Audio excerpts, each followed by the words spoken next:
35% on the battery. Okay, when these cameras, when the light hits them a certain way, they shut off. It just shut off again. When the sunlight hits a certain, I don't know what exactly it does, but it can shut the camera off with the record mode. But unfortunately, you got it set to beep, beep, beep, beep, and it lets you know that it just shut off, so you can turn it back on, so you guys don't miss this ride.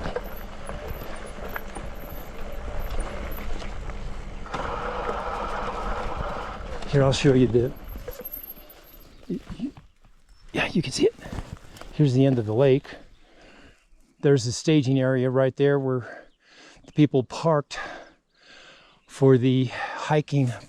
There was 2 sets of hikers there that I passed with trekking poles and stuff like that, professional hikers. The trekking pole is a good way to go.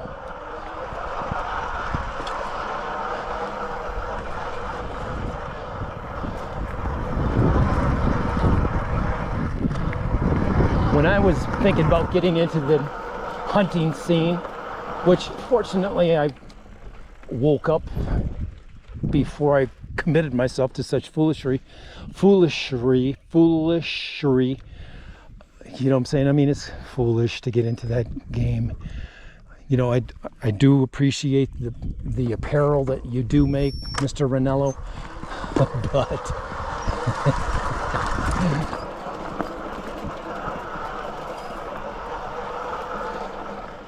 I mean, their gear is so state of the art.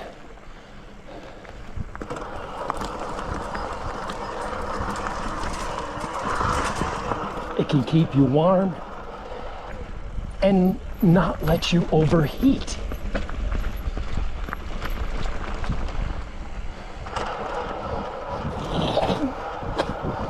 Both of my brake levers are collapsing a little bit more than my liking. I don't want them to collapse that much, so I'm gonna have to take a look into. I think there's a manual adjustment on them here.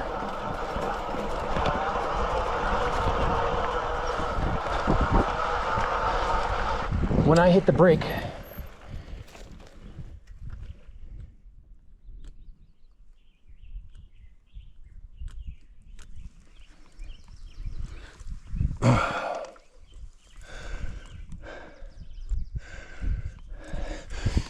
I don't want it to collapse that much. I like when I first touch that brake, and when I pull down on it about a half an inch or even a quarter of an inch, I want those brake pads to hit then, not right now. My right one is collapsing almost an inch, and my left one is probably 3/4 of an inch. That's too much for my liking.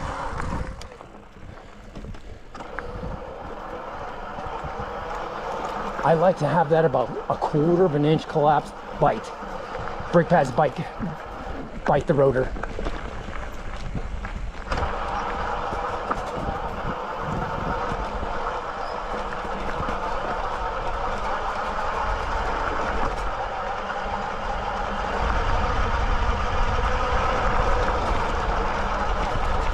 Okay, remember, we're trying to see that spot where I got in an accident. Whoa! Oh my God! There was a root sticking out of the ground, pointing. My rear tire caught it, broke it actually. It wasn't pointing up, it was more like pointing like this. And my rear tire hit it, probably broke it. I didn't want to hit it. I remember it yesterday too, but I wasn't able to correct my line. I didn't see it in time. These sunglasses in reality are too dark, gentlemen. You should not be wearing sunglasses.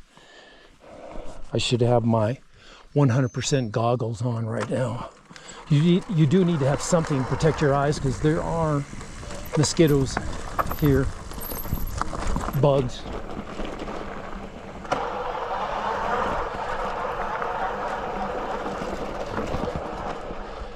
I do have 100% goggles. Like I said, I'm not your prototypical mountain biker. I use dirt bike gear for mountain biking, mountain bike gear for dirt biking, hunting gear for mountain biking, hiking boots for mountain biking.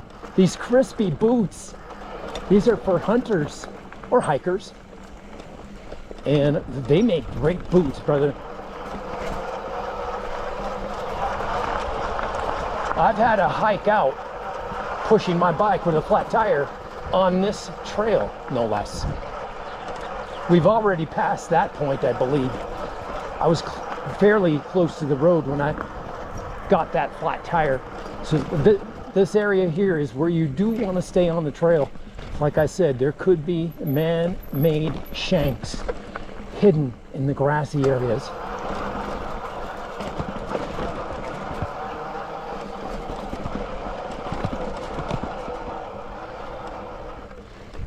Leave a comment in my comment section if you've hit a man-made shank here at Navajo Nunchuck Loop. This is Navajo Nunchuck.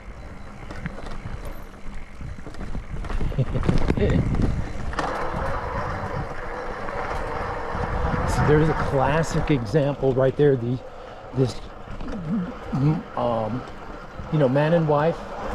It's good to see the wife being so able to fucking ride. Older couple, probably 50, and both the wife also able to ride a mountain bike on these trails.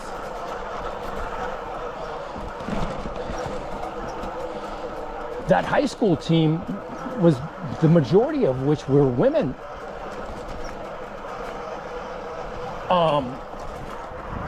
I would imagine that both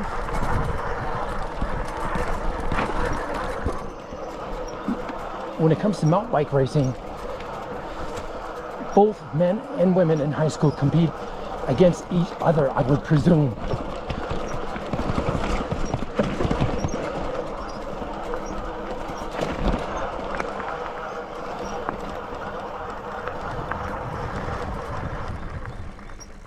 Now here is one spot where we stopped and talked with the high school group.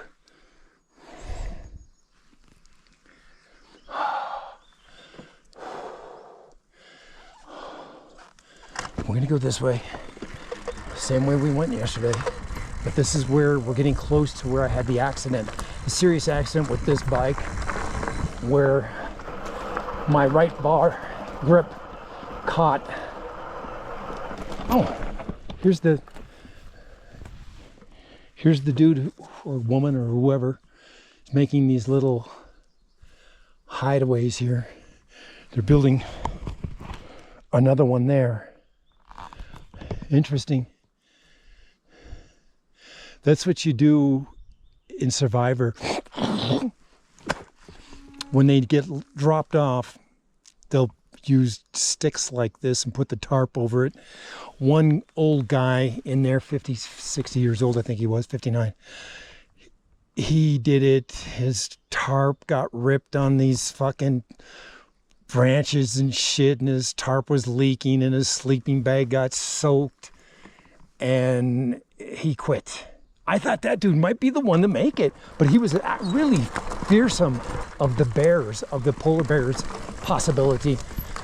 I guarantee you, in Survivor, they have aerial footage of that area, and they know that there's no polar bear going to sift into the area. And if there is a polar bear that does come into close to the area, they will get those Survivor contestants out of there.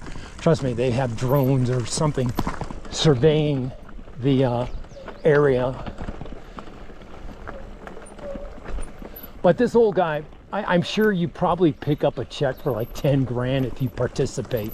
And I think that was his motivation, just to pick up that what do you call it, a check. He wanted to pick up that check, to the participation check I'm sure it's like $5,000 or some bullshit thing. I mean, you win a couple $100,000 if you beat everybody else. You know what I'm saying? But trying to find food, and it's, you know, 30 degrees outside and getting colder. Winter is starting to set in on this one of them. I watched just a little bit of it, and I'm not going to watch any more. You know what I'm saying? I just thought it would be interesting to watch a little while of it.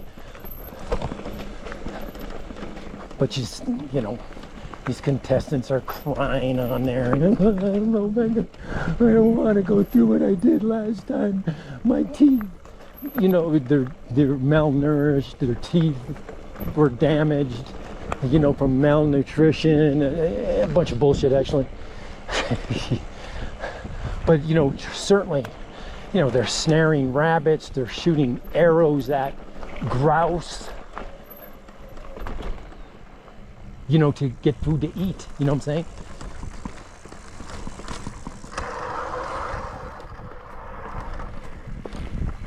I'm doing this trail much like I was doing it yesterday. I'm just putting around, gentlemen.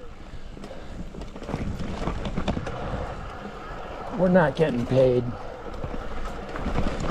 I'm enjoying the scenery and the sights, and I'm enjoying bullshitting with you at the same time. And I'm also thinking about taking off, and I'm going to take off this layer because it is starting to get, I could leave it on, but I'm thinking, let's fucking just be super comfortable today. You feeling my vibe on this, guys? We have a perfect place, right, as long as nobody comes. Good shade. We do have to take off the, we're gonna shut you down right here because I do have to take off the pack to put this shirt away.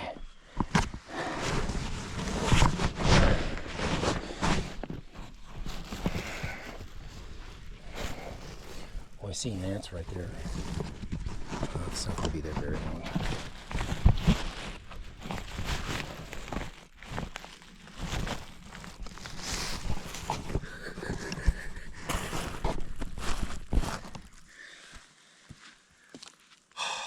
I said, I don't fit your prototypical mountain biker.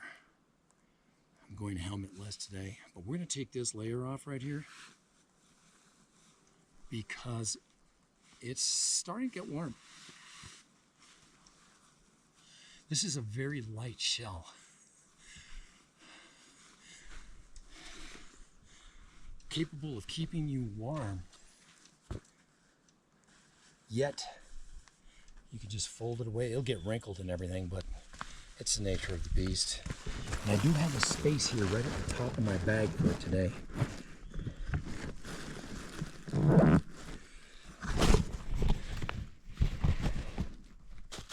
This is my rain gear. It's just inside of a bag.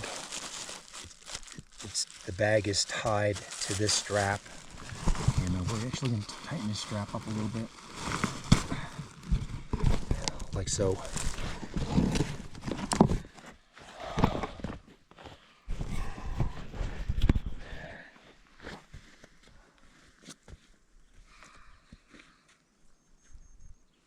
We'll leave the gun exposed.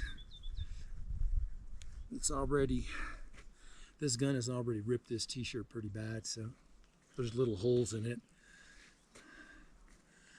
And I don't have my plastic or my rubber glove to put over it right now, so I was trying to find that this morning. I couldn't find it.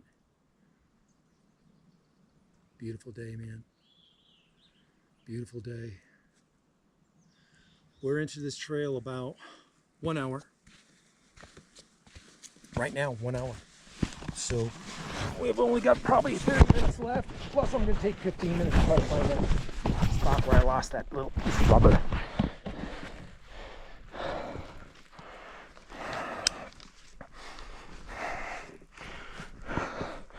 You want to keep the, like I said, my shoulders are a little sore. This is a 40-pound pack, gentlemen. No, it's not your typical hunter hike out weight pack, but it's your hunter hike in pack. I guess they usually carry in about 60 pounds with 20 pounds of food. But it's a pretty heavy pack. And sure, you know, yesterday my shoulders are a little sore. My neck was a little sore. You know, I got this little divot near my, you know, my heart, near my chest, where the pack has kind of probably bruised my chest a little bit, per se. Goes with the territory, gentlemen. Quit your crying. Oh, wait a minute. Let's just double check, make sure that our pack is picked up. Okay. We're good. Yeah, it's starting to get warm out, so time to take that little layer off. And just enjoy this ride. And don't use the front. I've been using the front brakes a little bit too much. I don't want that front tire to wash out on me. Just feathering it. There's a spot right there where you can get your pedal clipped on that log. And there's definitely abrasions on that log from people hitting their pedal and probably falling right there. Certainly, if not falling, certainly getting shoved ajar and losing. My throttle looks good, but let's take another look at it. It's looking real good. It was starting to slide out, and that's a clear indication that, you know, you should probably be a good idea to probably take that off and clean it, clean that end, so, and the inside thing that tightens it, where that surface area, clean it, because if dust gets on that, which there is dust on it, it won't be as effective. So it might be a good idea to take that apart and clean it. Also, it gives you a heads up on what it's going to take to replace it, which is nothing, by the way. Like I said, it's plug and play.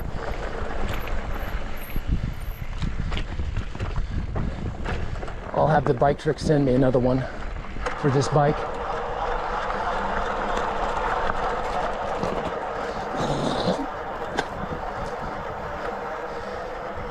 The thing of it is, I could have had it sent in that other shipment and paid one shipping fee. They're gonna nail me.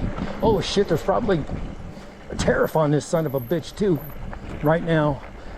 That's one thing, that I bought those parts before the tariffs came in. That's one reason why I said, do it. So we took care of it, ordered all those parts, all the sprockets, front and back, chains, front and back tensioner, complete tensioner assembly.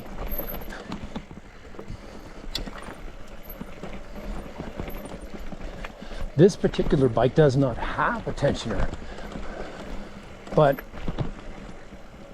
I'll be willing to bet you that I can put that tensioner on here should the chain get, because there's not really that much adjustment to put tension on this chain. So that's one reason why I got the tensioner.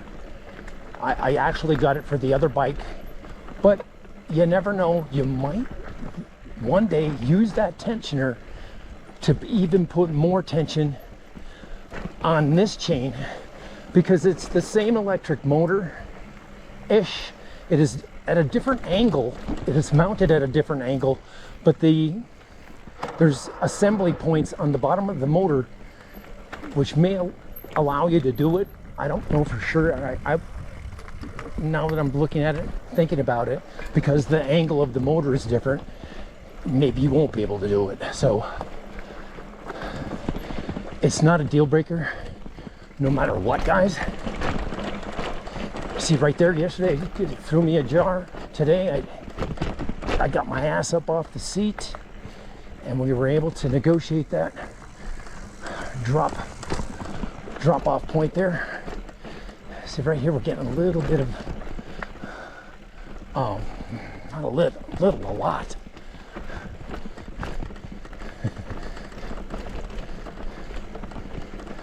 Those are my Maxxis Minion tracks in this, fresh in this mud from yesterday.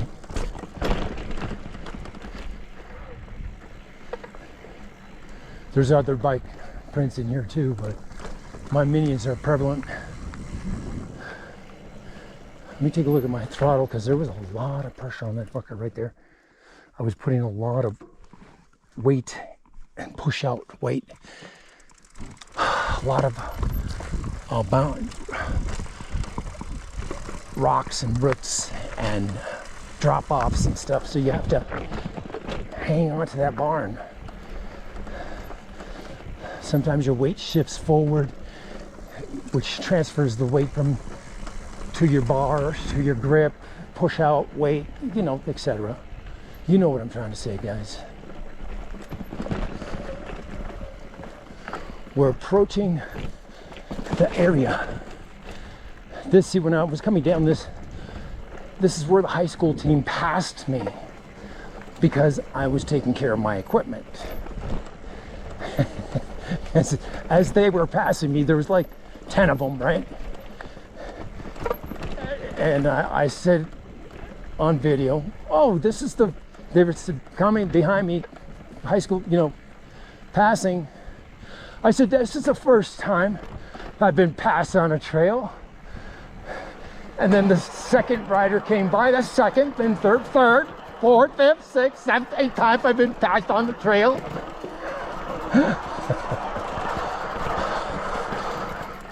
Anyways, this is where the accident occurred, coming up. This is where right there on that ascent uphill right there, this is where I passed a couple of because when they passed me, I said, okay, let's catch these son of a guns and let's pass them back. Teach them a lesson.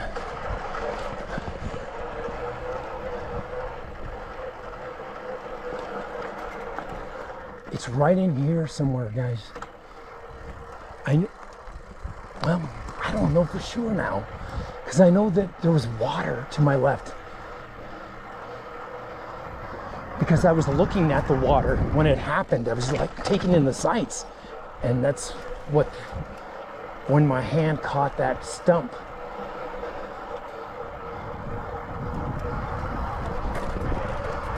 Now, see, the way the lake is so low that there's no water there, I'm sure that it was right coming up.